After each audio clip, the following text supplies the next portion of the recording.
Free audio post-production by alphonic.com. Donc ça fait le pont effectivement avec Catherine. Donc nous sommes et nous vivons aussi individuellement, mais surtout ce qui est important, vous l'avez noté, c'est vraiment collectivement une grande phase de destruction d'anciennes croyances et paradigmes pour aller ensemencer du renouveau sur tous les domaines. Et notamment, vous avez parlé de travail sur soi, d'ouverture des consciences, mais ça va venir chercher des bonnes connexions. Et Séverine, justement, qu'est-ce que tu peux nous conseiller dans cette reconstruction et ce changement de paradigme qui s'annonce? Alors, ce changement de paradigme, il a déjà un peu commencé il y a longtemps, mais on va dire qu'il va vraiment s'ancrer sur terre et s'émanciper. Et pour ça, en fait, tout ce qui est travail de déconstruction va d'abord commencer par soi. Donc, plus il y aura de personnes qui pourront activer en eux cette purification intérieure des vieux paradigmes, des vieilles croyances, plus ça va agir sur le collectif. Donc, on a eu une phase de grand développement personnel et d'éveil spirituel, où les gens ont commencé le travail sur eux. Là, ce qui va nous être demandé, c'est de ne pas travailler que sur soi, mais plus avoir la conscience de ce qui se joue en nous, tout en considérant le collectif. Kat parlait justement tout à l'heure de l'unité, c'est exactement ça, on tend vers une unité, vers le 8e élément. Le 8e élément, ça veut dire que je prends en considération ma présence, ce que je ressens de moi-même, mes croyances, mais comment ça se joue dans le grand collectif. Tout en sachant que tout ce que je vais penser va impacter le collectif et réciproquement, le collectif va influencer ma façon de me comporter avec l'autre, avec le monde, ma façon de penser, va influencer aussi mes émotions et même mon corps. Dans les 3 prochaines années, il va y avoir une ouverture physiologique, une grande progression physiologique aussi sur les humains, où on fonctionne de manière limitée au niveau de notre ADN. Donc on va dire que l'humanité fonctionne, on va dire, entre 12 et 13 brins d'ADN pour ceux qui sont un peu plus évolués, mais qui ont été contactés, on va dire, ces capacités-là. Mais dans les prochaines années, on va ouvrir d'autres brins d'ADN. Ça veut dire que l'humain va aller, comme l'intelligence artificielle ou comme d'autres technologies, on va aller beaucoup plus vite et beaucoup plus loin. Et dans cette évolution, en fait, on va dire que pour pas rater la marche et pour pas rater le train qui passe et pour qu'on aille dans la bonne direction, il faut pouvoir intérieurement suivre cette évolution, l'accueillir, et la géométrie sacrée, notamment le dodécaèdre étoilé, va nous permettre de rester vraiment dans une pureté de ce que l'on appelle la volonté divine, la sagesse et l'amour inconditionnel. On va sortir, on va dire, de notre désir personnel pour revenir aux lois de la création, et lorsque je vais m'exprimer, j'ai conscience que je vais avoir un impact sur le collectif. Donc je ne vais pas écouter que mes besoins personnels, mais je vais prendre en considération le collectif. Ça veut dire quoi? Ça veut dire que si je construis demain une maison, je vais prendre en considération les règnes, c'est-à-dire, est-ce que j'écrase l'arbre? Est-ce que je le coupe? Est-ce que je chasse les animaux? Comment je construis avec la planète? Comment je respecte l'écologie des règnes et de la planète? Et tout ça, c'est une nouvelle conscience. Donc la nouvelle humanité, elle va partir de soi, donc déjà d'une observation consciente de qui je suis, en activant ces géométries telles que le dodécaèdre étoilé ou d'autres qui vont nous permettre de rester connectés avec la conscience du tout, parce que je ne suis pas qu'une conscience individuelle, je prends conscience là dans les prochaines années que je suis aussi une conscience collective. Même dans mon individuel, je suis une conscience collective. Et que ce collectif, si je ne le respecte pas, il va me bouffer. Et si moi, je ne respecte pas aussi ma conscience individuelle, je me fais bouffer par le collectif. Donc, c'est ce qu'on appelle l'échange du 8, du 8e élément. Et dans les prochaines années, il va falloir comment dire? Purifier un maximum, notre esprit, notre façon de penser. Parce que, comme la pensée précède toujours l'émotion et la manifestation, si ma pensée n'est pas cohérente avec le souffle de l'ascension qui se place sur la planète, ce souffle, en fait, je vais le subir.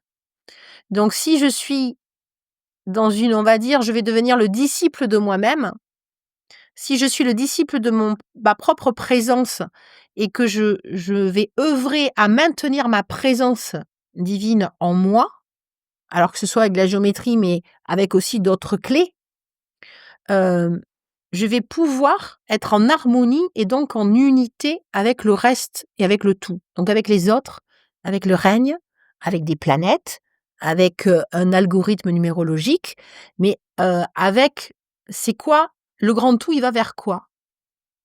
Si je vais à l'encontre du grand tout, je vais forcément créer des dualités et des distorsions sur la Terre et des empreintes négatives. Si je suis alignée à l'intérieur de moi, c'est-à-dire que j'ai suffisamment d'introspection intérieure et que je peux faire régner ma présence je suis, en me libérant justement de tous ces égrégores, je vais pouvoir être au diapason et en cohérence avec le souffle et la direction que prend la planète sur laquelle j'évolue. Et donc mon règne humain va être aussi en cohérence avec ça, ce que ça fait naturellement les animaux ou la nature.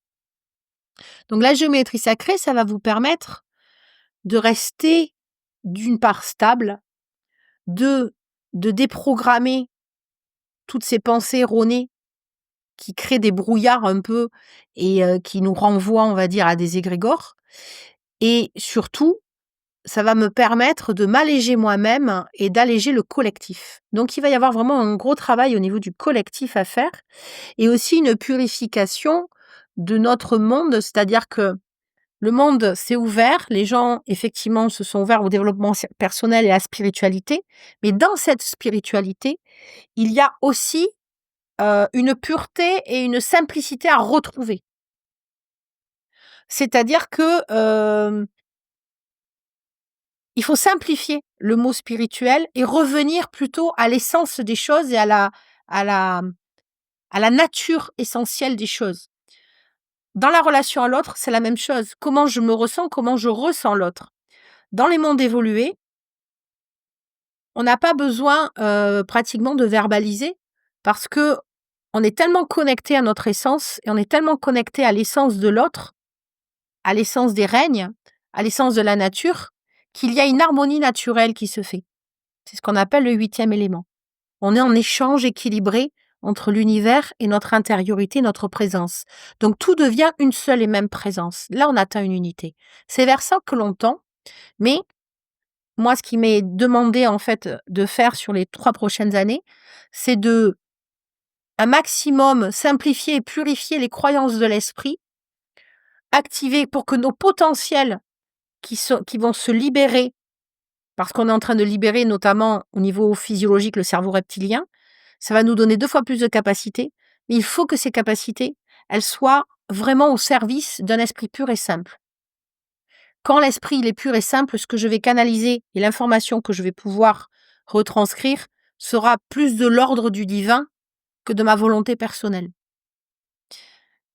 Plus les gens tendront, on va dire que c'est un idéal, mais c'est comme ça que les anciennes sociétés, les plus évoluées fonctionnaient, plus je serai au diapason et en cohérence avec la volonté de l'esprit collectif du grand tout,